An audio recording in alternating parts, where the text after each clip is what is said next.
And welcome to another edition of Woodsy's Footy Club Tour. I've got one of my old teammates, Blakey Austin. How you going, buddy? Good, thank you, Aaron. Great to be here. What's been happening, mate? How you going?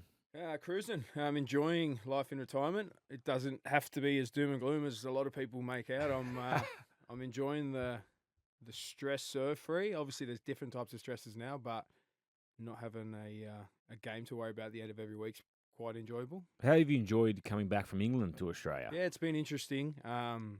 I almost resettled in England. Oh, really? Yeah, so I sort of went all in on a deal with Featherstone Rovers. They were in the champ. Part of that deal was to pay for all of my family's citizenship, and had Fev come up and that deal kicked in, I reckon my son was 13, so we're sort of at that point where he was going into year 9 in England. So it was like, do we set up base here and let our kids find their friends and their crew, or do we come back home? And I only wanted to play for one more year. Yep. Truth be told, I was that over it. Yeah. I wanted one more year to get my ducks in a row. Yep.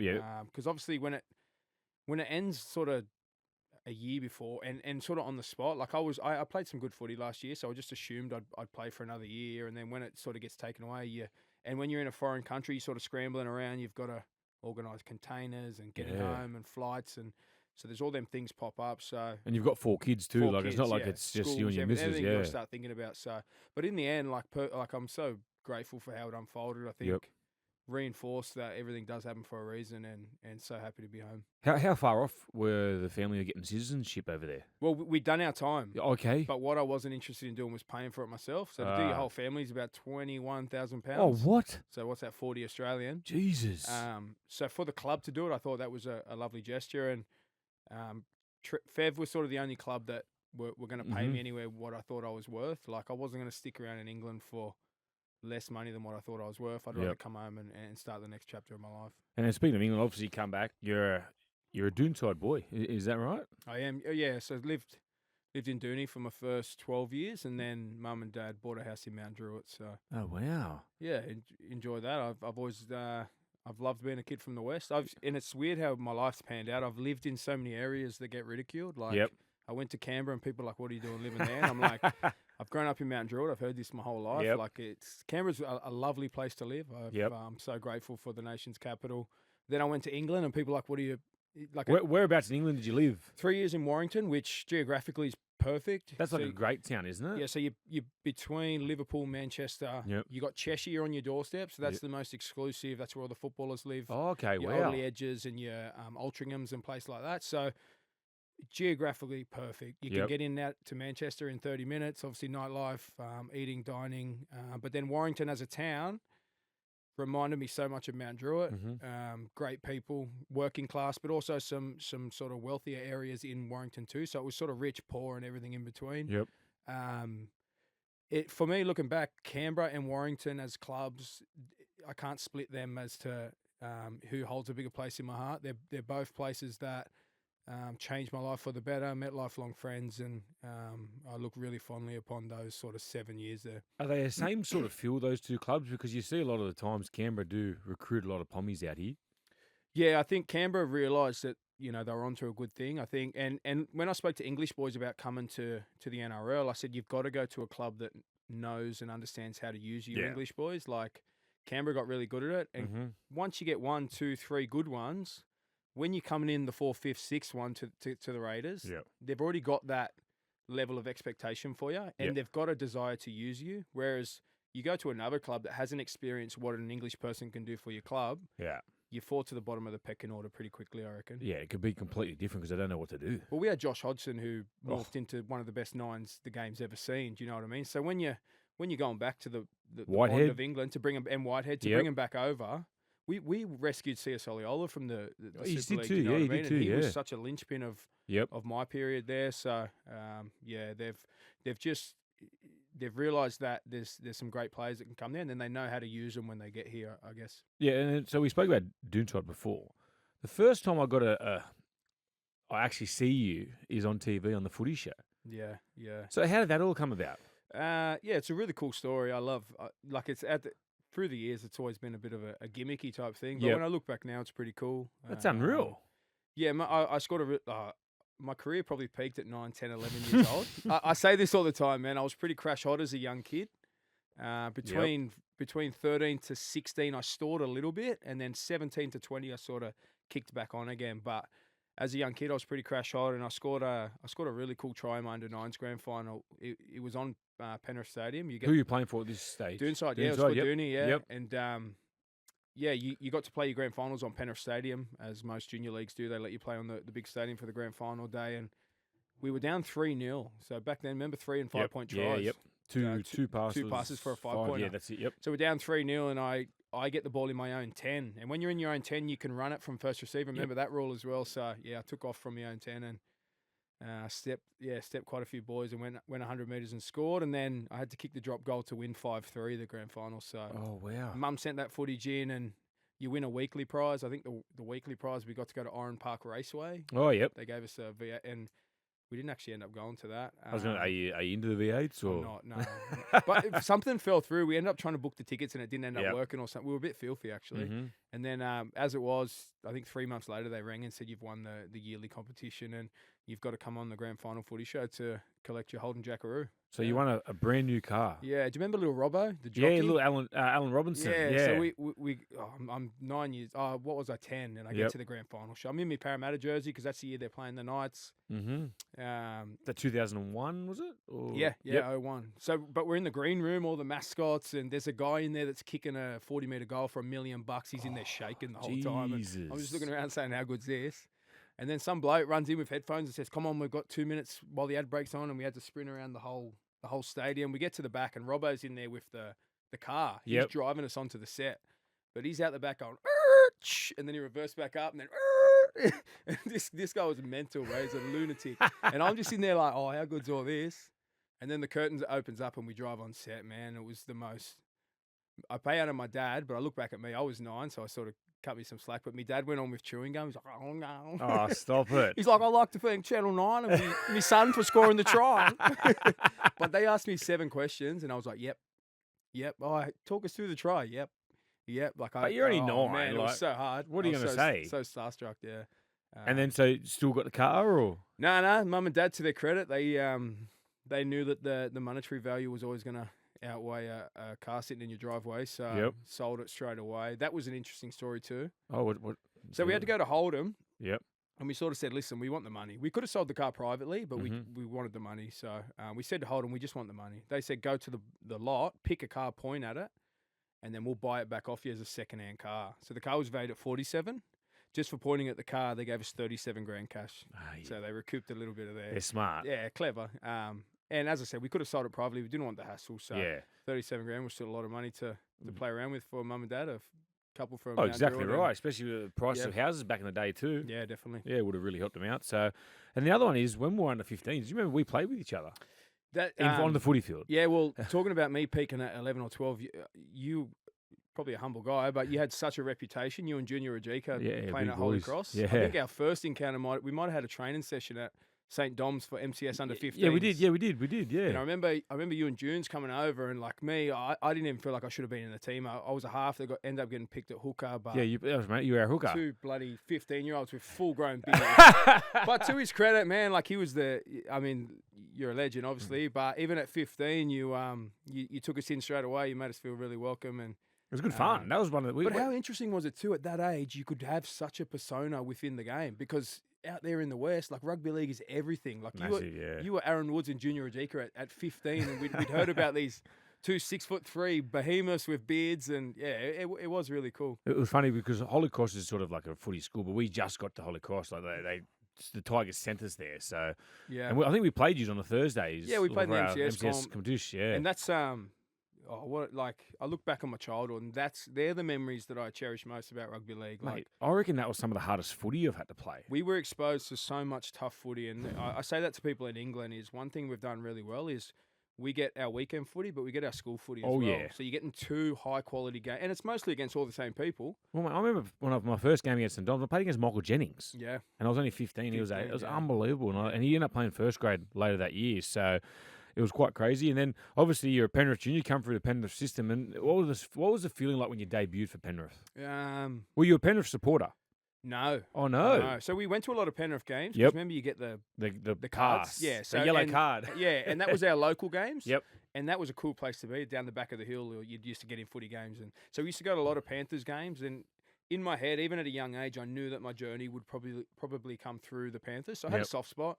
I went to the Leagues Club in 2003 when they won the final and clapped them in. And so a big soft spot, but I was a big Eels fan. Loved Parramatta. Really? Yeah. The rivals? Yeah, loved Parramatta. David Violecki was a first Socks fan. down. Big calves. Mate. Green boots, big calves. As a Great young calves. kid, that was the reason I liked him. No other reason. And not many people wore socks down at that period. Yeah, or colourful boots weren't a thing either. It was black or white, true, really. yeah. So, he was a fan favourite. But what a team they had in 2001, man.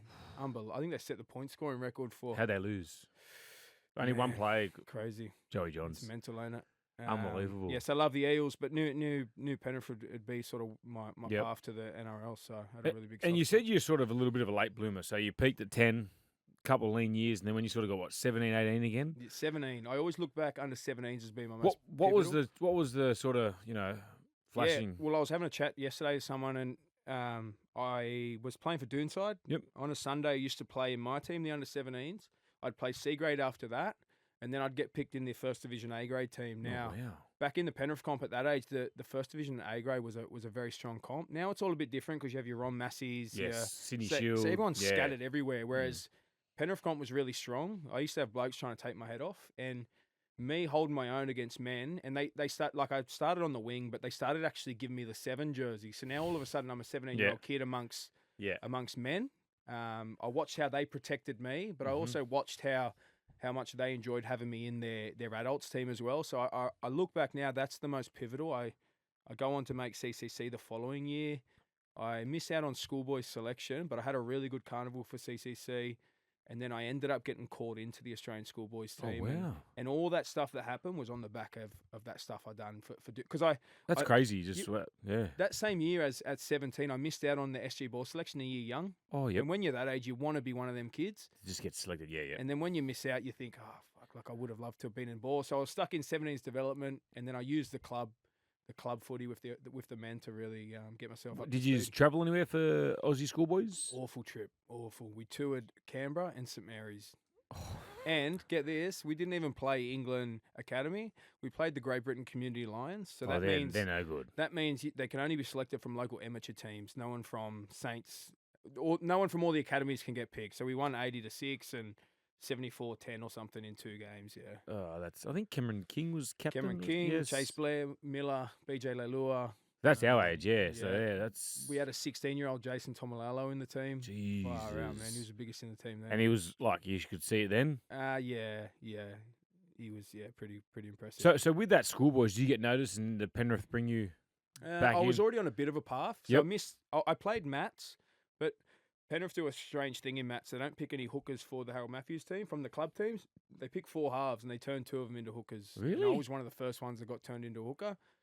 So with that, brought a bit of insecurity. I'm like, man, I've been a half my whole life. I've always worn number 6. Now you're telling me I'm a hooker. Then I grew a bit. So I played hooker in Mats, missed out on ball, played a bit of development in 17s, and then for SG ball, they picked me at lock. Because I'd grown to like 6'1" and big rangy thing. I was a string bear. I was like, I can't keep bending over from hooker picking the ball up. And no one knew where I was going to end up. I was a footy player, as they like to say. So you'd be like Luke Lewis. Yeah, Wado, Luke Lewis. Yep. Luke Lewis was a hero of mine, man. I got to play with him. Well, that was going to be my next question. What was it like when you got to play alongside Louis? Oh, man, I look back at my photo from my debut, and Louis, Petro, and Trent Waterhouse were 3 guys that I got to debut with. Louis was a legend, man. He still is. Yeah, but he doesn't get the credit he deserves. He was the Blues' best player from 2010 to, you know what I mean? He was so And he good. played anywhere from wing, centre, back row. Moved around. He was every origin you could count on him to come up with something pretty special. And I remember he used to drive into training at Penrith, and his club car was a Range Rover Sport, and I was like, "Fuck, this guy's the king, man! I love this guy, bro." He's made it. He's made it. Yeah. Toyota Hilux was the best I ever got. Not quite a Range Rover, but I was stoked with that. Yeah, mate. Toyota, little shout out. Yeah, but you take whatever you get. Yeah, absolutely, for sure. He was a big hero. Well, talk to us about when you did get your debut. How did you find out, and who told you? I got pretty lucky. I was playing 20s, and we weren't going too well, and Matty Elliott got sacked. Steve Georgalis comes in. Ah, yep, big Georgie. And I go to Georgie because it's about round 15. So I go to Georgie and say, do you think for my development I should go play Premier League rather than 20s? He goes, oh, yeah, probably not a bad idea. So I go to play Prems. 20s go on like an 8-game winning streak and make the finals. And I'm playing Prems, we're getting beat. So maybe I was the issue, but we're getting beat every week. And I'm like, oh, man, what have I done? Anyway, it gets to like round 25 and he's like, hey, Blake, I'm going to debut you this week. He says, do you want me to name you in the big league or do you want to fly in under the radar? And I said, you better put my name in the big league. I was like, I want everyone to know. What number were you? Well, number 17 I was. Oh, beautiful. I got to come on and play a bit of 5. Actually, no, I come on at lock. Oh, yep. I ran straight at Josh Papali my first carry because I was young and keen. Yep. Luckily, he chose to lift me rather than really launch me. Where'd you debut at? Canberra Stadium. Ooh. Yeah, down in the cold. As things pan out, debut down there and then ended up playing some of my best footy down there as well. So, pretty grateful, man. So when you spoke about it before, playing alongside, Petros and receiver, big Waterhouse. How did you feel running out with those boys onto the field? Oh, because you're a kid that loved footy, grew up loved footy. I felt the most joy for my parents. Yep. And like this is a bit of a journey I'm going on at the moment, but I felt like it was every bit their moment as much as it was mine. Like I remember Nan and Pop drove down the highway, Mum and Dad drove down the highway. For me, it's what I always wanted. But for them to sort of get a bit of a tick of approval to say, job well done, your son, you've got him to where he's always wanted to be. I think that was the most special moment for me, coming out after the game and sharing that moment with them. Mm-hmm. Obviously, the game was in Canberra, so I travelled home with them, and you're discussing the game with Dad on the way home. How was it? How was it fast? Yeah, was it fast? And then that was it was a pretty cool night. Do you remember your first home game? No, so because I played the second last round, it was in Canberra. I got picked again the following week at Wynn Stadium. Then I went on a full preseason and got picked the next year. I made the round 1 team. Obviously, that was my goal. Yep. Come off the bench there, and but as it was, I had a few years where a couple of injuries in between, but probably didn't get to the heights I thought I could have in those first few years. Well, I was going to say, I think you told us off air before we were having a conversation. Was it 12 games? 12 games in 3 years, yeah. So what was the reasoning why you go to Canberra? Like, does he just need a fresh start? Well, I go to Tigers first. Oh, sorry, Tigers. Yeah, because you joined us at Tigers, sorry. Well, I felt like I was at Tigers for so long. It was 12 months. I know. I feel like I played with you for 3 years there. Well, a lot happened that year too, man. It was exhausting. Do we have long enough on this podcast? There was coaching drama. There was the Robbie Farrell, Gordon Tallis drama. Can you remember what happened there? Do you remember? Were you on the field of that day? No, but I got sent out to media the week it happened, and I think I gained a bit of respect from Robbie that day because I've always been okay with the media. I've always known how to speak and sort of not say the wrong things in many ways. So I batted away a lot of the questions. I took away a lot of the heat from Robbie, and for them to throw me, such a young kid, out that day too was a bit crappy. But I handled it quite well, and I think I earned a bit of respect from Robbie at that point too. So, but it was like I played at Panthers and Canberra. Like they're not in the news cycle. No one gives a crap about any of them two teams. Panthers are out in the foot of the mountains. Raiders are tucked down there in the nation's capital. When you're at the Tigers, man, Fox Sports, they're camped on the door. Remember that glass door at Concord there? They used to hover there days on end. And then, like you said, with Penrith and Canberra, right? What about just the normal training day? How many print journos you'd have? You'd have about nothing. You get one guy from the Canberra Times. But I mean, at Tigers, you'd have about 5 or 6 for. You're getting recorded walking in your car. It's like that kind of vibe, man. It's unbelievable, like isn't it? Paparazzi vibes rather than. We got a nice guy, and when you're in Canberra, there's only one guy from the Canberra Times. Now he knows he can only push the boys so far, because he's got to come back every week, and he's the only media outlet in the whole town. So he can only push so far. We had a couple of issues where we thought he pushed too far. Yep. We let him know pretty quickly, and he was exiled from the facility for 3 or 4 weeks. So he sort of had to come back in with his. We all learnt lessons from it. He learnt that there's certain things you don't do, and then we learnt that. He's just trying to do his job as well. So it was a. There's always we've got the player's perspective, but then he's got a job. If he doesn't do it properly, he's going to get sacked himself. Yeah, he's got to put food on the table. Yeah, absolutely. But then we get the shits as players and going, this bloke's. Well, in the end, it was something he wrote about Josh Papali, and that guy's a national treasure. Oh, he's Australian and Queensland representative. Oh man, he doesn't get. Can't be doing that. I just spent 4 days with him, and he's going to get a bit of. He'll get talked up a bit over the next 5 or 6 weeks. He's coming up to his 300th, but.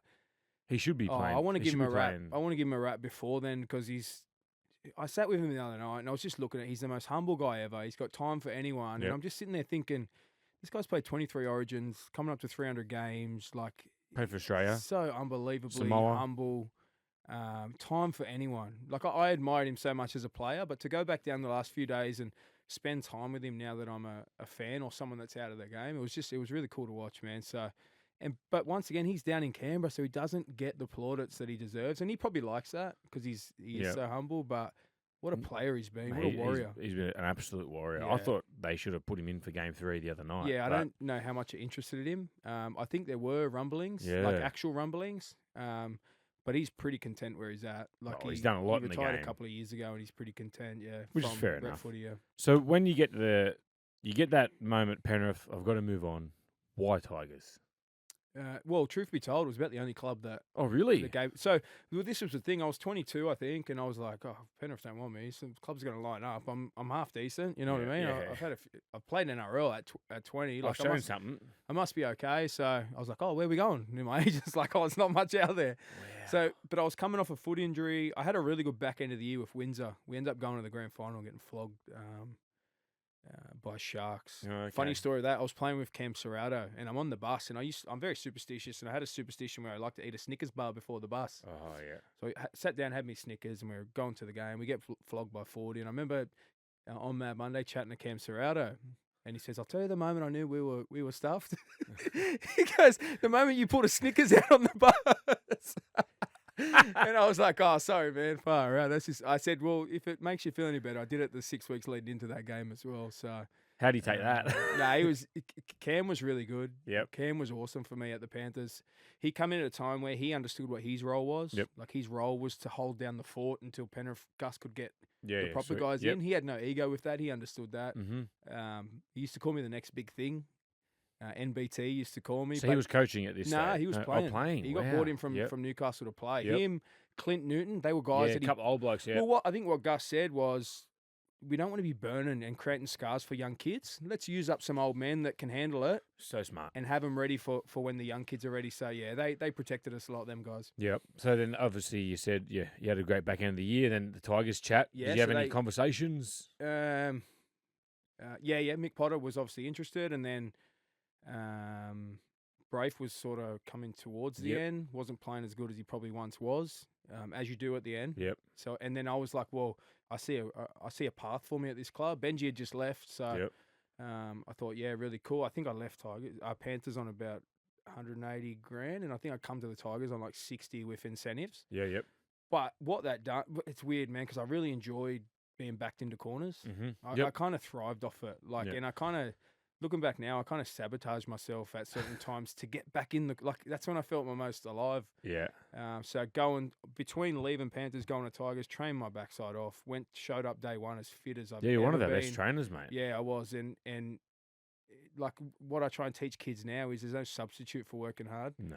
And I reckon that 6 months of work held me in good stead for about 3 years after that. Yep. After that 3 years, like it was time to put another slab of work in like that again. I probably didn't ever train as hard as that 6 months. So you had your base, but then you reckon you could have gone a bit higher. Then you're just topping up, I reckon. If you put in a really good 6 months, you only have to top up then. So looking back, I think that was a tough preseason on the Potsy, but but I used to get pulled out. Yeah, that's right. That used to be like, "Oh, you're hitting all your targets, we're going to pull you back," and I'm like, "Far out, how good's this?" Poor TC, Jesus, some me, stories about Tedesco, him. Mitch Moses, and he's living on the coast near me. He's a psychopath. Oh, mate, some of the wrestle sessions. King of the Ring with the gloves. Yeah, oh, mate. Speaking of King of the Ring with the Sharks, well, blood. We used to go, 8 guys around a circle. You're in the middle with a headgear on. One guy in the circle has gloves. The rest, so when the rest come in without the gloves, it's just a wrestle. You got to take them down. When the guy off the gloves comes in, you've got to wrestle him while he's trying to beat you up. Yep. Now, if you just cower up, he lets that guy take. And we had James Gavitt in our circle. Can I say one thing? I remember watching one time. It was Mitch Moses in the middle. He had Gavay, Suaso, Tangeli Sue, Navarro. and Tangeli. Oh my god! But to his credit, if you had a crack against the big guys, he'd get him straight back out. He'd happy. But if you cowered up, he was letting them tee off He'd for, go for a minute, 30 seconds. a minute. Oh man, it was brutal, mate. Some of the forwards thing was like UFC wrestling and fighting. So brutal. And he loved it. Frothed on it. Oh mate, he loved it. He frothed, man. He did. But that year, mate, I reckon there probably wasn't one position you didn't play. I picked up Members Player of the Year. Yep. That's something I was really proud of at the end of the year. I played fullback, hooker, 5'8", and like lock. it's a bit of lock. And I'm so like I look back now with gratitude about different moments and what roles Yep. they played in my career. And Tigers was why I went to Canberra. Mm-hmm. So without Tigers, Canberra doesn't happen. Yep. And I could, I could have become one of them kids that played, 12, 13 games and fell by the wayside. So, yeah, it's about taking the right opportunities. Yep. And even Tigers, it's not necessarily that it was the right pick. It's that I worked my backside off and made it Gave you an happen. opportunity. Yeah, so I think if I played 18 games, they'd up me money. So I Yep. played me 18. So I was happy to stay another year because I was signed. Yeah, well, you were. That's what we thought. Yeah. And then Ricky called and said, listen, we've got a 3-year deal for you. And I said, I don't know how this works. This is the first time I'd ever. Yep. I said, I don't know how it works. You speak to Tigers. If they let me do it, I'll come. If not, I'm happy to be at Tigers. And that was at the time when Mitch had left, Teddy had left. So they'd losing all their quality players. Yeah. Now, I wasn't a freak, but I was someone the fans admired. Yep. Members Player of the Year. I was someone the fans admired. So And we'd also it was lost sort our of stacking coach. on the coach, but it was stacking on the pile. So it's like, we're letting another one of our decent players go. Yeah. So the answer changed 2 or 3 times. At first, I was like, yeah, we're happy for you to go. We can't stand the way of a 3-year deal. Yeah. We don't really see a path for you yet here. You might forge one, but right now we can't really see one. So I said, yes, sweet. And then it changed again and said, no, hang on. The fans got wind. And so they crapped themselves a bit and said, hang on, we better keep you around because it doesn't look good to letting another one go with a year to run on his contract. Then Jason Taylor got hired. Jason Taylor said, I don't have any interest in me. I said, does he want to meet me? He said, I don't need to meet him. I'm happy for him to go. So then as it panned out, got really lucky and got out pretty easy. And Well, that's basically your answer there. If the coach 100%. Yeah. Yep. So, and then, man, the first years, like I become who I always wanted to become. I was seen by people in a way that I always wanted to be seen. And that year was, it was a whirlwind. One thing I'd love to know about you, Osto, because like we just said, you played a lot of positions. What is Blake Austin's favourite position? Oh, 6, without a doubt. Yep. But, man, I say that now, but, like, there was so many games where I wished I could drive to the game because I consider myself a pretty tough person. I'm a bigger body. Like, there were so many games I wish I could have just got in the car and drove worrying about me. And what I mean by that is ask me to run hard, ask me to make my tackle. Like, I was a pretty good one-on-one defender when they ran at me. I struggle with my reads at times. It's not easy. It's very hard for you. You're third man, so you're once you've had a few bad reads on the trot, mentally you're shot to bits. Like, it's hard to get out of that rut. You've got to work with it. So, truth be told, I longed to be a bit of a lock as well because people couldn't see it at times when I was playing 6. But I'm like, I am a pretty tough guy. Like, I can play a really tough brand of footy. But 6, man. And truth be told, again, kid from Mount Druitt, like I knew playing 6 was my chance to earn the money that I'd always want to earn. Like it's good. I'm not embarrassed to say that. It's a good payday. Yeah, people will deny it, but it's the same reason why wingers want to be fullbacks for their next contract. Look at Zach Do you know what I Lomax. mean? So it's I'm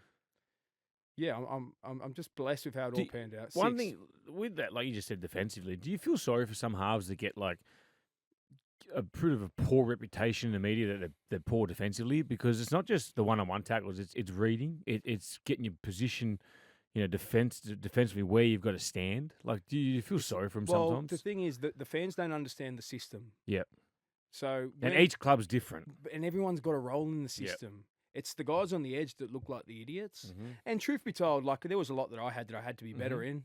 But this might sound controversial, but Daly Cherry Evans has been a poor double D defender most of his career. Yep. Every time we played him, we said put a lead on his inside, he'll sink in on the lead, and we'll have Joy out the back. Yep.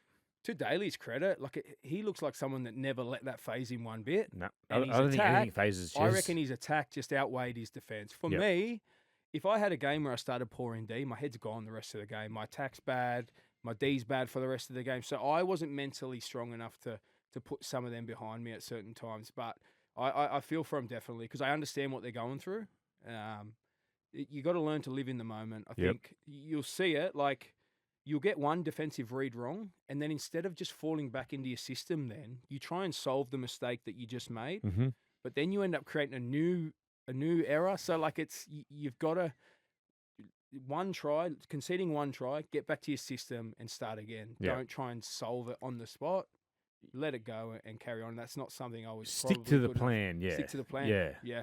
Because if you try to change it in one whole thing, you're going to throw your centre, your back rower. Make it all worse, yeah. And then everyone's at 6s and 7s. Who you've got around you matters massively. Like, well, who was your back rower? I had BJ Lalure outside me that he used to put a lot of pressure on me. Well, like I know BJ grew up with Beach. He focuses on attack. Like, And he focuses on himself quite a bit as well. we used to have try score, man, and you'd see him watching the screen. He'd look at me and go, "Not my fault." And I'm like, "It's our edge, man. Like, let's all come. Like, let's get a solution. let's work as a unit, eh? Let's try. And at the same time, that's why he was great because he didn't Yeah. give a shit about anything. he was man. like what you just said, like yeah. Cherry Evans. That those little things don't phase them. They just Nothing move could on phase next him. job. Whereas I was the guy that my mind is constantly rugby league. Like Overdrive. He gets in a car, drives home, and everything's gone. I'm driving home, like I'm watching video of training, like non-stop. And in the end, it's overthinking, man.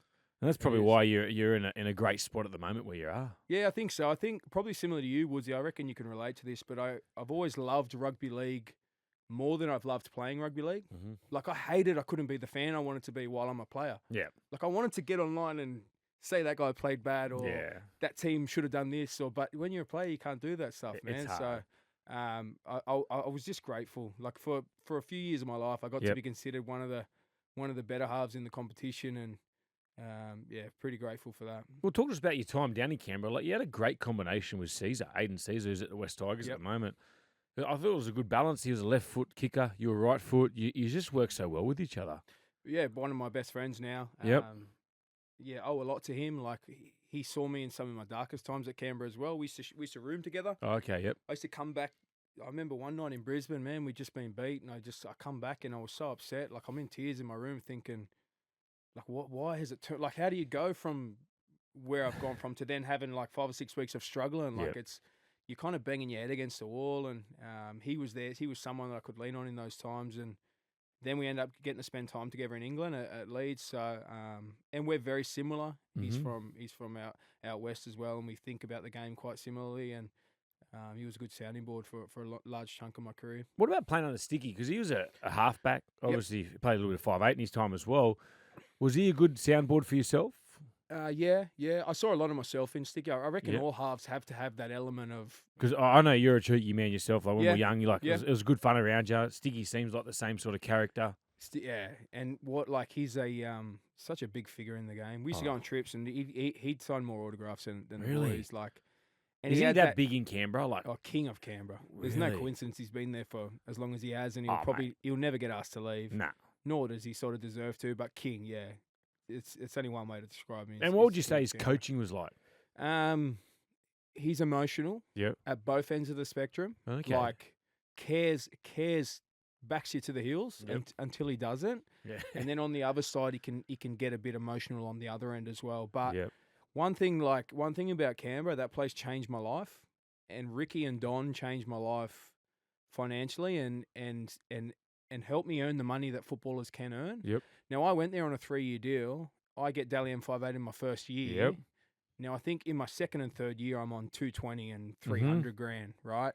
Yep. Now, the 4 nominees for Dally M5 of the year are all earning 600-700 grand. Now, Donny Ferner could have said, great business. Like, we saw something in you and we've created this. So we're going to, but they upped my contract. Oh, how good's that? From the first year when they didn't have to, added a year on the end, upped every year going forward. And so, like, me and Ricky by the end, like, there were certain parts that I didn't like about his coaching by the end. Yep. But what I can't say a bad word, because him and Don put me on a path and made rugby league a fruitful experience, I guess. Yeah. And when you were at Canberra, so you're basically travelling every couple of weeks. Like, Yeah. how's that? Because you've come from Penrith, where you lived home, you were close to the ground every week. Yep. Come to Tigers, we didn't really travel too far. And then you're at Canberra, so you're already away. I've got 2 kids too when they come in for me. So I'm saying to Wow. my missus, shit, man, we're going to move away from home. Yep. We're going to go and live on our... So that was scary at the time. Mm-hmm. But I'm also someone that I'd back myself in Yeah, that situation. So I was like, come on, we're going to do it. The special sauce with Canberra is no one that plays for Canberra is really from Canberra. Yeah. So what that means is every player is isolated from all their support networks. So what that means is on the weekend, instead of 12 guys going to nightclubs, you've got 12 couples coming to someone's house. So we're family friends now. We're not just, the boys aren't friends, but we're family friends. Like Josh Papali'i, Joe Tarpany, them boys are my close. Like we've seen each other at our worst. Mm-hmm. Junior Paulo was there for a bit. Yeah, he Elliot was too, Whitehead, yeah. Jack Whiten, like that's the special sauce. And then not only that, they're not from Canberra, but then we all travel together every 2 weeks. Yeah. Like Canberra's a tough place to play. We were terrible at home. But I used to Really? joke and say, mate, we're not from here. We're not used to the cold either. But so we used to travel on the road. We were brilliant. Wow. So what we ended up doing, we ended up booking a hotel in Canberra for our home games, and we used to go into camp to try and create our away system in Canberra. Oh, really? So you'd stay, like, say, if you play a Just stay Saturday. near the airport. So you do the captain's run. So if you play Saturday, captain's run Friday. Yep. Check into the hotel at 2 p.m. Stay the night. Come to the game the next day. Used to park your car at the hotel. Yeah. Leave the hotel and drive to the game. How far is that from the hotel? Like 10 minutes. Oh, wow. But that was that ended up being a negative in the end because the boys used to come to the hotel, drive to the pub that's just down the road, do their ass on the pokies. And the missus were like, well, what's going on here? But they tried. We travelled so well together that they tried to recreate that. Yeah. Well, that's that's not a bad idea. It's pretty smart. It is pretty cool. It felt like a. When I went to Canberra, it felt like I was going to a rugby league camp. Yep. Like I'm moving here just for rugby league, and that's going to be my life. And yeah. What about a cold, a wet, a windy Saturday night at Canberra Stadium? How bad was that? I kind of loved it. I hated it. I hated it. My dad used to say, son, if you're tired, imagine how they're feeling. Yeah. Imagine how. So, like, that was what mine said at Canberra. Like, imagine how they're feeling. Mate. You think you're tired? Your second wind's going to come. Like, mate. So, I kind of, it's same as a really, really hot day. Boys used to hate that. But in my head, I went, no, I know that.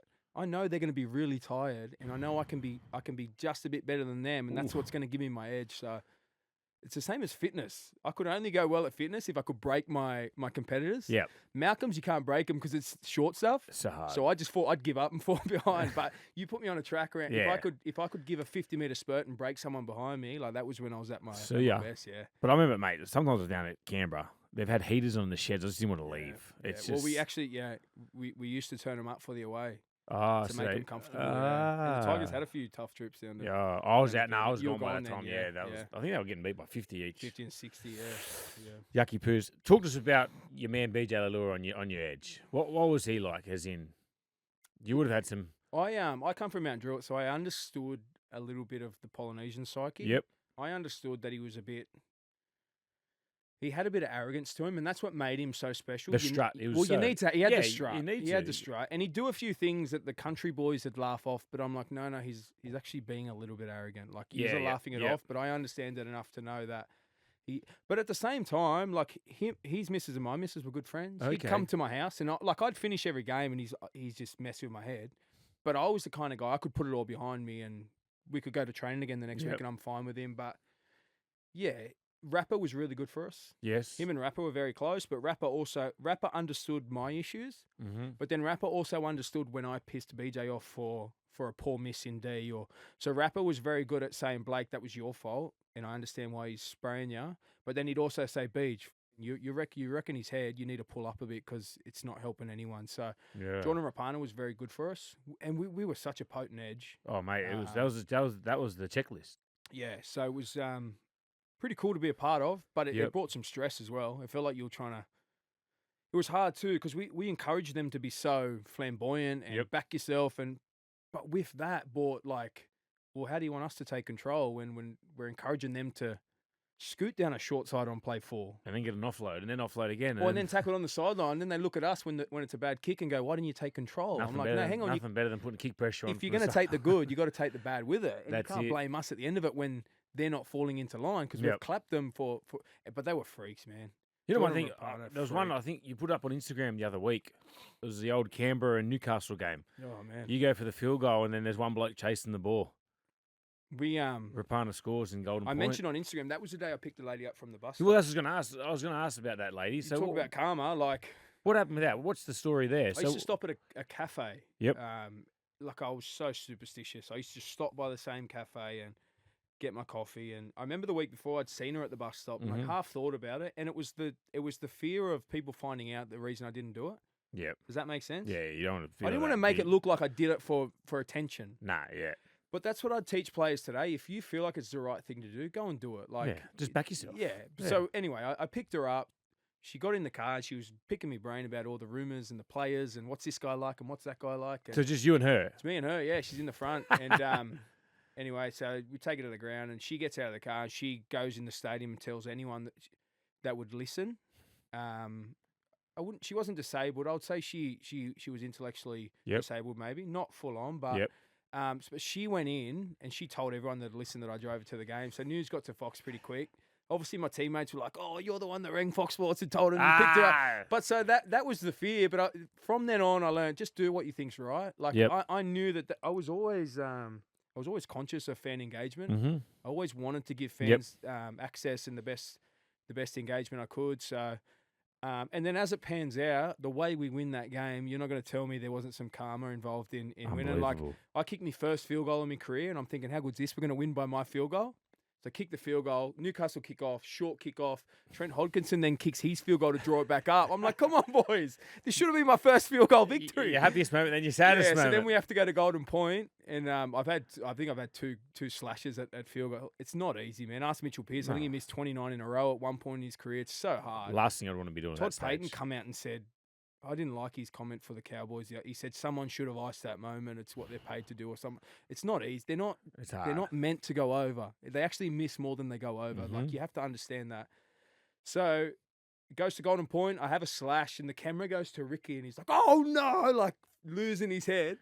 Then the camera comes back and you just hear the commentator, Rapana! And Unbelievable. He doesn't give up. So Jordan Rapana doesn't give up and see something unfolding before anyone else does. So. Talk to us about Rapana because, like, mate, he's still playing now. And I personally believe he should get another contract for next year. He's just an energy man. And, like, you know, you're going to get some really, really good things and you're going to get some poor things. But I think the good things outweigh the poor with Rapana. Similar to me. Like, he burst on the scene at Titans. Then he went, I think, on a Mormon mission. Is that where he went? He went on a Mormon mission. Wow. I'm pretty sure. Boys find that hard to believe now, the way he lives his life. But I've had a beer and he doesn't mind a durry too. He's a legend.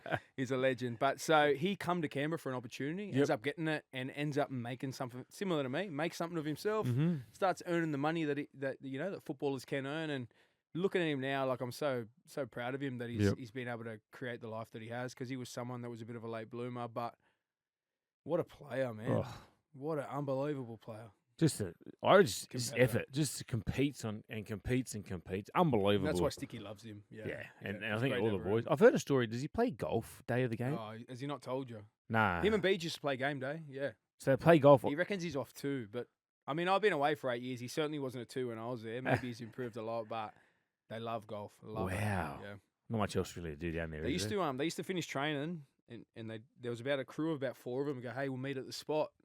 Now, we always used to drive past the spot to get home, all the boys. So you drive home, and there's 4 cars pulled up in this little bushland. Yep. And they're all having a durry after training. They're like school kids, bro. We're like, why don't you just go home and have your cigarette? So they'd stand around there, and we'd all honk the horn, come apart. And they're like, hey, boys. We were the last of sort of that kind of footy breed. Yeah. And it wasn't that bad for us. But I also think we were the last of the breed where the older boys made you a bit uncomfortable when you first come in. Like, not wash your boots, but... Mate, some of them were like, this is not your locker. Your locker's up there. Go. Or when you play first grade, you can come in this shed. Yeah, talk to me then. So massage. I reckon we were the last of that. How different is it now, brother? Nicky Kotrick, we took in under our wing like best friends. Yep. But I look back now and said, were we hard enough should we have been a bit harder and made them earn their stripes a bit? Did we take them in too soon? So which one's best? I don't know. It's hard. But I loved having young kids around because it just reminded me of me when I come in. It's also like, as an old bloke now, like I'm 33 and I'm playing with blokes that are 20, 21. Well, why would you want to be a dick and say, mate, get out of my locker or pick your boots up or go get the cones or wash the dishes or... I just love putting pranks on them. That's my favourite thing. They make you feel young too. Yeah, that's when you're 33, the last thing you want to do is push someone. Man, I remember the other week I was talking to a kid in the side and he goes, oh, mate, I used to watch you when I was in primary school. Yeah. Yeah, that's not good. Well, I work in a primary school. So you want humbling? Like I talk to kids in year 3 and 4, and I'm like, I played at the Panthers. They're like, whoa, you're at the Panthers. I was like, no, we were pretty crap back then. Different Panthers. There's a life before now. I was like, different Panthers. And then I got other kids who come in. They're like, oh, my dad said you had a great left foot step, and I was like, oh, your dad's right, man. Left foot show and go. It's pretty humbling, man. So you spoke about the good times at Canberra. How long did you spend down there? 4 years. So then you get the opportunity to go overseas. Yeah, I needed to leave at that point. So it's sort of similar to Penrith, like you just need that change. Nah, a bit different.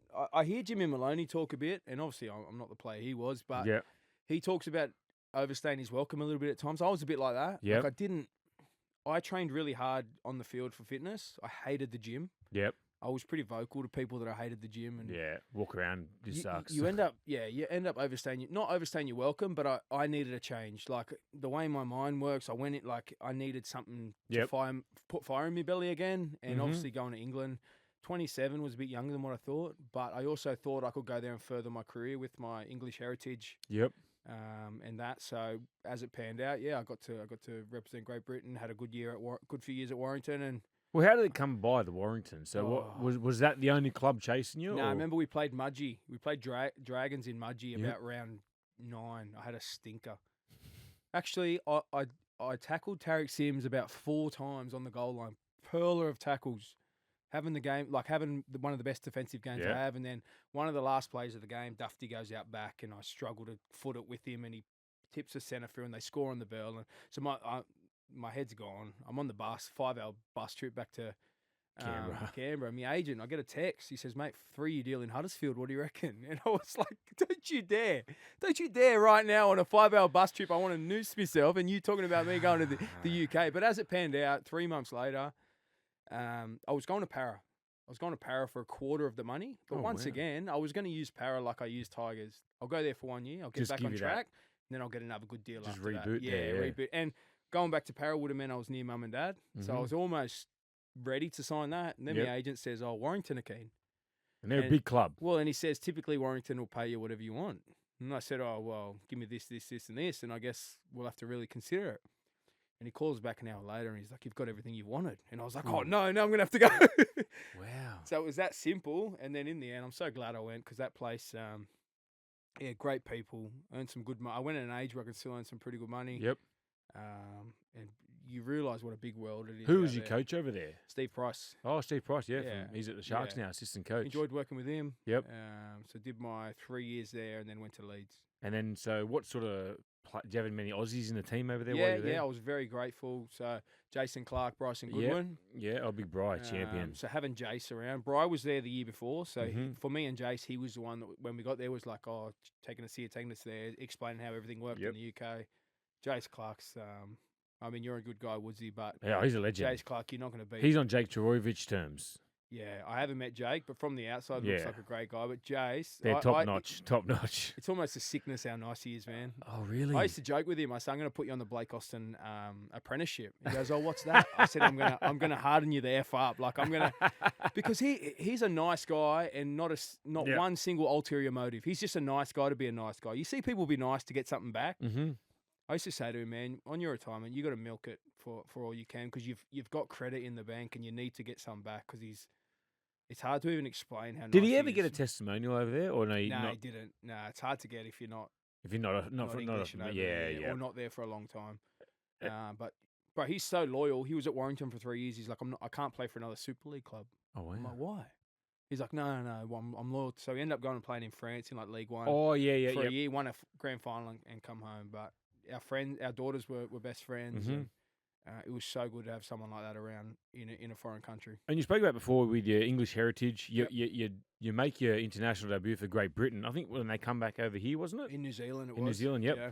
How was that? Like, and was Wayne your coach? He was, man. It was that was one of the coolest parts of it. Yep. Getting coached by the super coach. It was like it was a blessing and a curse all in one. What was that? Well, it was a weird tour. So we land in New Zealand on the first day of the tour, and he kind of does this thing where he tries to give us all a real indication of what role we're going to play on the tour. And I get why he done it because it's clarity for everyone. Yep. But like me and George Williams, he was like basically said, not really sure where I'm going to get you a game. You're just here in case, basically. So we're about to embark on a 6-week tour, and we've just been told we're not really going to do anything. And as I said, I get why he did it, but then it was like, oh God. So then we formed the bomb squad. So you're sinking piss for. Yeah. So Thursday night, he likes you to go out before the game. Then you're going out with the boys after the game. And then when you're on a tour and there's a Sunday sesh available, you're normally taking that as well. So in the end, I saw a chance to just be the best team member I could. I trained as hard as I could. I remember any sort of a rolling rucks or things like that. I just went hell for leather. And I just tried to force my way in, really. And as it was... make the boys better. Yeah, make the boys better. And as it was, they needed a winger. And it was out of me and Lockie Coote. Oh, yeah. Now, he was going to be better under the high ball because he's a fullback. But I thought in the backfield, me being a bigger body, I thought I could do a bigger job. And as it panned out, I did a great job in the backfield. Yep. But I couldn't catch a ball to save my life. So, But you got a couple of games, didn't you? Played 2 games, 2 tests. We lost against PNG in the second one. Oh, that was against New Zealand. I remember, I remember that because our mate Jimmy Graham First I almost kick-off. got Wayne Bennett sacked. Jimmy Graham got knocked out first kick-off. Yeah. Clean out, yeah. Why did you almost get Wayne Bennett sacked? Well, it was a Great Britain tour, so it's not an England tour, but he kind of used it as an England tour. Yeah. Great Britain traditionally, the Great Britain tours traditionally was such a big deal. Yep. And he was accused of taking the piss out of a Great Britain tour. He picked me and Jackson, which I think we both deserved to be there, but that brought a bit of heat as well. Yeah. And then in the end, losing, I didn't play the first test, but Tonga beat us as well in Hamilton. Oh, okay. Then New Zealand beat us. So you didn't win a game? Didn't win a game on a Great Britain Lions tour. So, Wow. But so grateful that I can say that I went on a tour with Wayne Bennett, with James Graham, your Hodgsons. How was our man Jimmy Graham? He's a different cat. How was he on tour? He is different. It was a funny tour. It was a funny tour.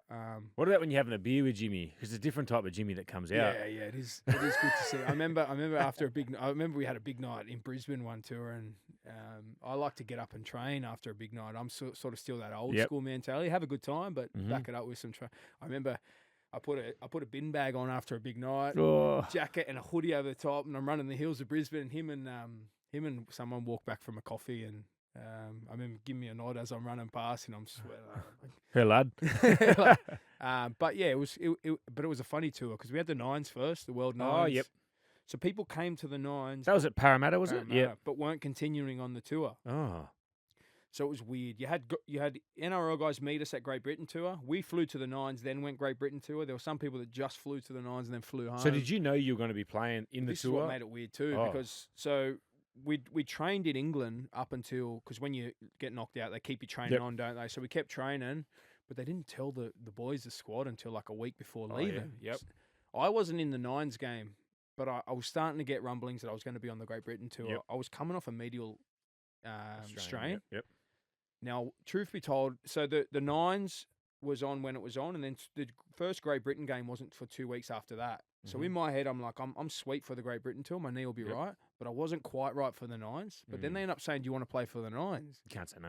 Well, I thought if I don't go to the nines, they're not going to pick me. I can't pull out for injury of the nines, or they won't take me on Great Britain. So I end up saying, "Yeah, I'll come." Yep. I strapped it pretty tight. I didn't get to bounce around the way I would have liked to, but I got through, and then I went on the Great Britain tour. And how'd you go in the nines? not that great either. Nah. Yeah. I think we lost the semi against New Zealand. Yeah. Yeah, not fun versing some of those boys. So Sean Johnson in big spaces. Oh, it's like us big boys at A, mate. You know what it's like. So you go back to England, obviously, after the tour. You still another year with Warrington? Yeah. Yep. Two. So That was the years. end of my first year in the Oh, UK, okay. yeah. Then how do you end up from going from Warrington to Leeds? My time was up at Warrington. I Yep. was paid very well at Warrington. And Yep.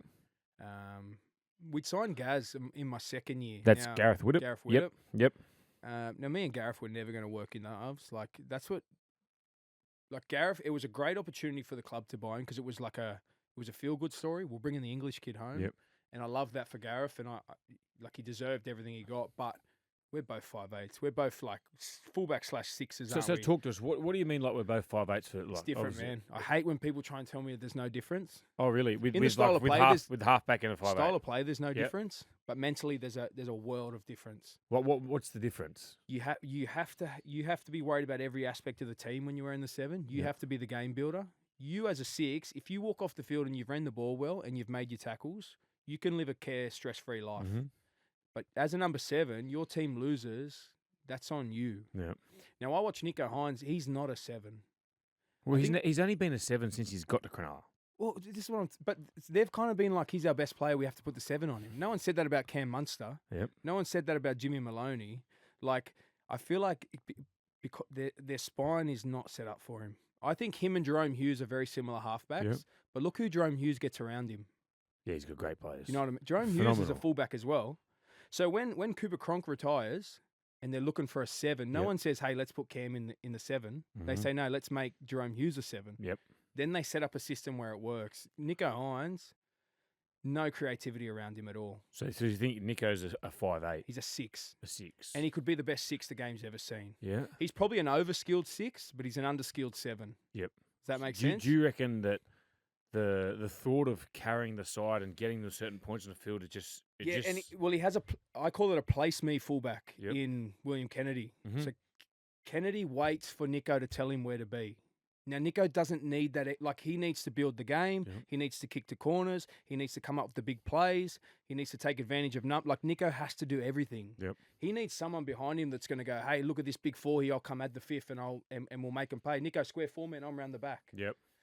Now, He's not getting that. he's not getting that. Now, you could switch their jerseys between him and Trindle.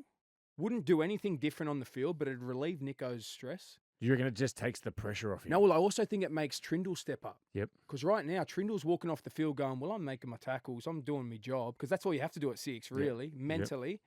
I reckon it makes him stand up and shoulder a bit of the responsibility. But I'd love to see him get a fullback that can match Nico's creativity. I remember when Matty Moylan was fullback at Sharks when I was Yep. there.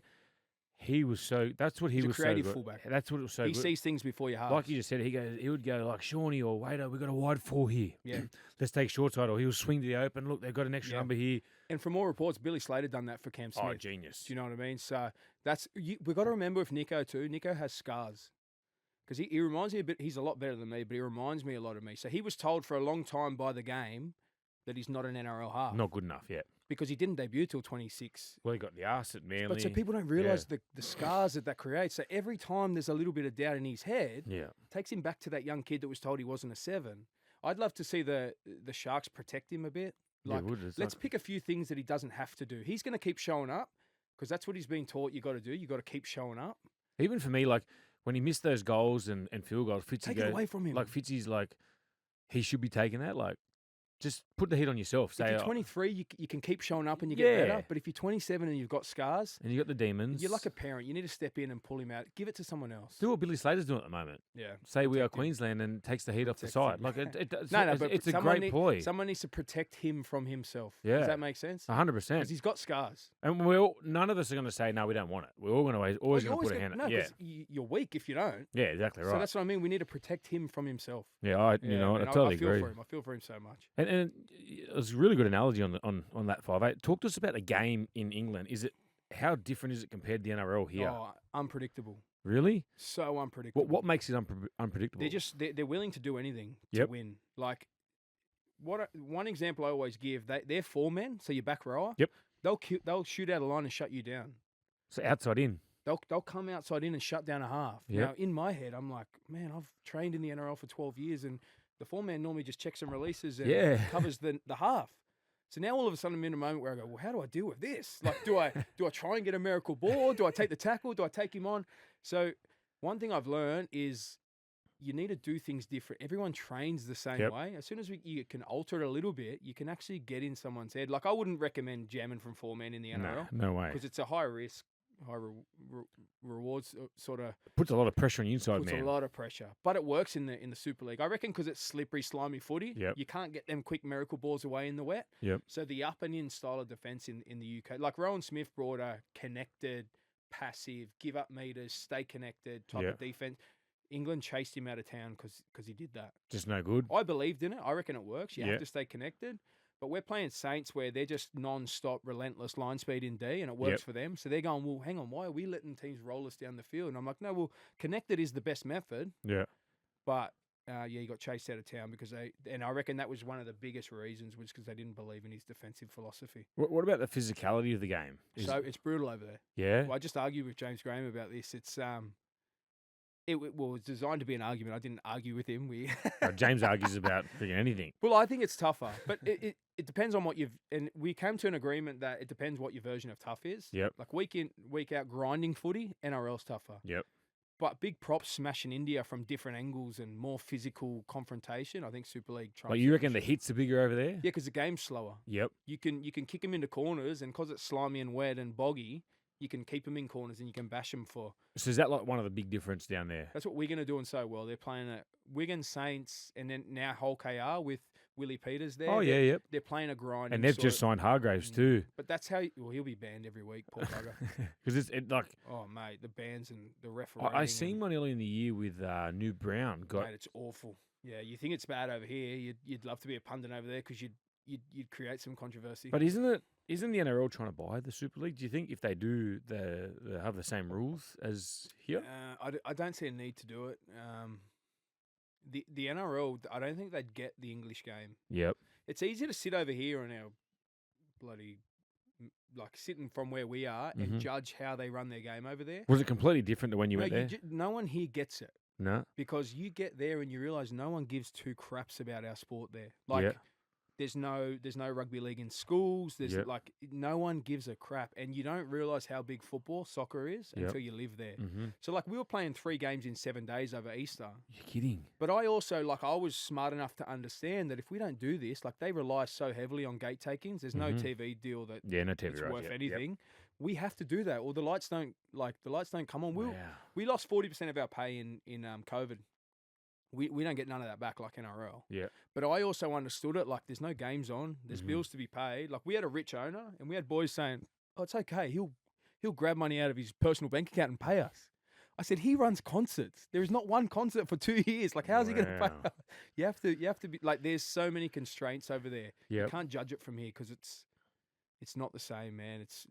And what about with the boys? What's the culture like? What are the lads like over there? Brilliant. Yeah. You'd love it. You'd fit straight in. But it's they love the English boys coming over. Yep. As long as you don't talk about the Aussie game too much, they'll tell you to fuck off back to where you come from. Yeah, yep. But I made some lifelong friends, man. Daryl Clark's one of my best friends from rugby league. Beautiful family. They're just an easygoing people. Yep. As long as they can have a beer, cheer for their footy team at the end of the week, they're pretty happy. Any midweekers? The boys getting the beers during the week? Yeah, a few of them. Yeah. Well, you got guys too that are earning £25,000 to play professional rugby league. Really? Do they have to work as well, or? Well, no, because if you work in Tesco, you're only earning 15. The gap between the rich and the poor in that country is widening by the day. Yep.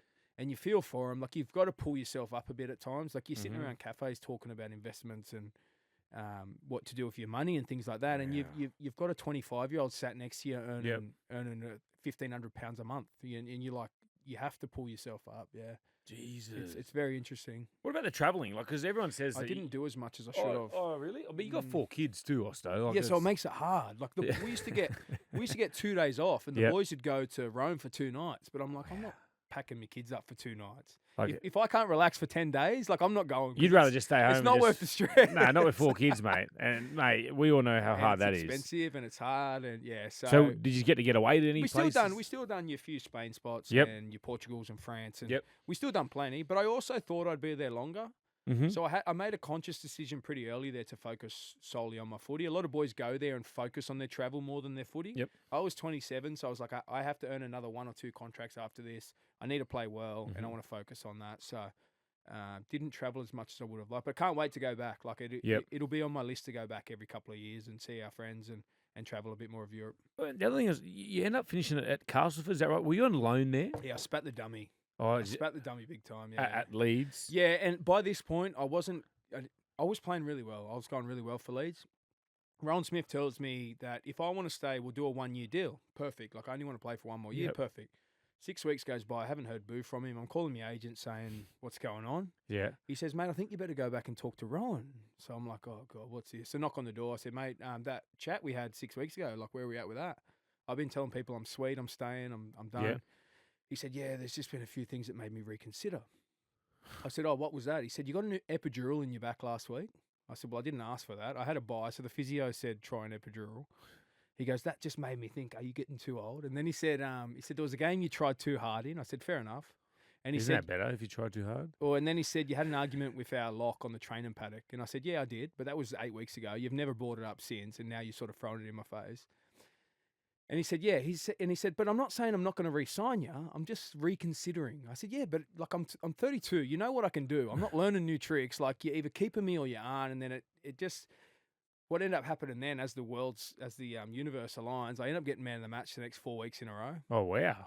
But so me being the entertainer that I am and create a bit of drama, I get in the press conferences and I run my mouth. Like, truth be told, looking back, I shouldn't have really done it, but I didn't care by that point. Like, if I was retiring at that point, I didn't really care. So I got on, the first time I got man of the match, I got on and I said, I'm not sure if anyone from the club watches our games because no one's offered me a contract yet and I'm playing quite well. So everyone was like, whoa. Some people were like, no, good on him, on him for and you put the Super League on the map, bro. And other people were like, he's arrogant. But so anyway, I win man of the match 2 more times and they have a Player of the Month award. So they give me Player of the Month. Then I have to go and accept that in front of her. And they're like, oh, Blake, tell us about your contract. And I said, oh, look, truth be told, I have to watch Rowan Smith's press conferences after the match to find out where I'm at with my contract. Wow. Because he tells you guys more than he tells me. So obviously then that's not. How the was best. that? How was that when you seen him? Well, there? as it panned out the next day for training, as I pull in the drive, he pulls in the drive with him. But he's a non-confrontational guy, so he sort of gets out of his car and he's like, "Oh, do we need to have a chat?" Like, not jovial, but he was pretty cruisy with it. And I said, "Look, mate, this is where I'm at. I feel like you're shopping the world for another half, and when you don't find one, you'll toss me a contract at the end." Yeah, which is fair enough. I said, "I'd rather know now." I said, "Tell me now if you don't want me." He's like, "No, I'm not saying that," but he wouldn't commit to anything. So I'm 33 over here, wondering what I'm doing next year. Yep. And he just wouldn't commit. So in the end, I said, "Shove it up your backside." Gareth Widdett rang me. So Castleford were in the relegation battle. They needed to. Them and Wakefield were even on points with 3 games left. And it was a day before transfer deadline. So he says, "Hey, do you want to come and help us?" I said, "Well, I hate it here. Like I'm moping around. Yep. And if I stay any longer, I'll say something silly and get myself into trouble." So I said, "Yeah, look, if the club lets me, I'll come." So then I asked the CEO, and he said, "I can understand your situation's a bit stressful and it might be best for everyone if we just let you go." And I said, "Oh, thank you so much. Like I want to get out of here." Yeah. And then so I left with like 12 hours to go on deadline day. Oh, wow. I felt sorry for the boys because Leeds could have still made the finals, and I reckon we would have. I stood up in front of the boys and said, "Look, yous are the losers in all this. I get it. I'm really sorry. I'm leaving you in the lurch because they can't replace me within 12 hours. Okay, It takes too long to get a new player in." And then I said, "But I'm going to go to Cass because otherwise I'll stay here and I'll say something silly." And I know how I operate. And you get angry. And... Once I'm off a place, I'm not getting back on it. So I went to Cass and helped them stay up. So they ended up staying up, did they? Yeah, so we won. We beat the team they were in the bottom with in my second game there, which was the one that we needed to win. Who was that? And that was Wakefield. Yeah. So that was against like Dave Fafita. They brought Dave home to rescue the situation.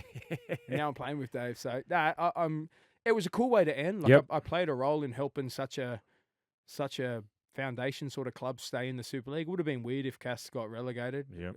So yeah, it was a good way to end. But it was a basket case. Oh my God. That club. There's only 4 teams in the Super League you'd recommend going to. The rest are. So who was those 4? Would be Wigan, Saints, Warrington, Catalans.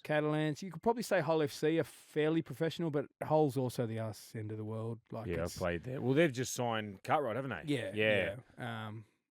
I think I mentioned all of them, but yeah, they're your four or 5 main ones. The red, like Cass, Wake is better now. They've got a rich owner that's come in, but Cass facilities are, oh man, pretty poo, eh? Doonside Roos have got better ones there. Oh wow! So then, obviously, you retire now. You spoke to us about the Featherston Rovers. What could have happened? How are you enjoying retirement? Could you still get some more out of the leagues, or are you happy you're done? Oh, not interested one bit. No. Really? No. I'm enjoying being a fan. I remember talking to Joseph Paulo at the end of retirement, and his advice was say yes to anything. Yep.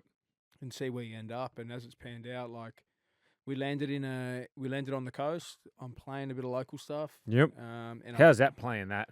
It's difficult. Yep. It's hard. Like you mentally retire, and then the problem is the comp I'm playing is actually a really solid comp, and I have to keep myself at a decent level to give that comp the respect it deserves. Yep.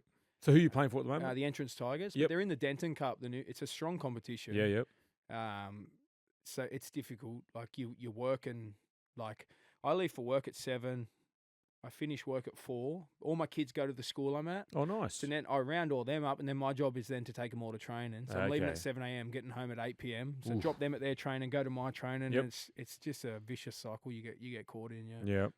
Are you enjoying it? I'm on school holidays. So Ah. I get paid to have 12 weeks of the year at home with my kids, man. It's pretty cool. Is that fun with all the 4 knuckleheads? Awesome. Well, it's why I'm sat here now. Like Yep. it's school holidays at the moment. I'm trying to fill my time. I want to stay busy. What do you want to get involved in? I've got a pretty good idea. Yeah. I've become good at talking about my ideas. I just really want to execute them. Yep. I've got a passion for trying to help people experience what yourself and I have, Aaron. Yep. Like it was stressful, but I wouldn't change it for the world. I was a kid that lived and breathed it. So I've got a passion for helping people achieve that. So what area exactly I go into, I'm not 100% sure, but I'm sort of living in the moment and seeing what pops up. Yeah, I think you'd have a good podcast yourself, mate. I'm working on it. Yeah. I am working on it. We've recorded 1 episode. Yes. Were you happy with it? How it come out? Oh man, you know what I was happiest with? Like on the way there, I got them butterflies again. Yep.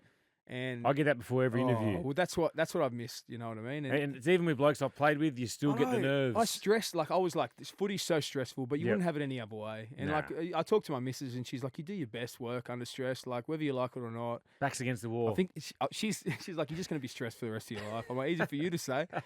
She's like, you do it well. I'm like, you don't know what my head goes through every night I put my head on the pillow. Oh, mate. But it's I'm loving where I'm at the minute. It's I've had a good ride. I was completely content with everything I achieved. And could I have done better? Oh, absolutely. Like me on my best day, if you watch me, you probably think I had a better career than what I had, but I wouldn't change a thing, man. It's been an awesome ride. Well, so I think anyone who had half a career what you had, they'll be happy with, mate. Yeah. I'm over the moon for sure. Yeah. And I'm sure we're going to hear a lot of you in the future, mate. And I hope the podcast kills it. Thank you. Mate, I can't get you on soon, mate. Yeah, I'll come on for you, mate. I'll come on for you. And mate, I can't thank you enough. Thanks for coming in for Woodsy's Footy Club tour, and all the best, brother. All good, Woodsy. Thanks, mate. Cheers, Ledge.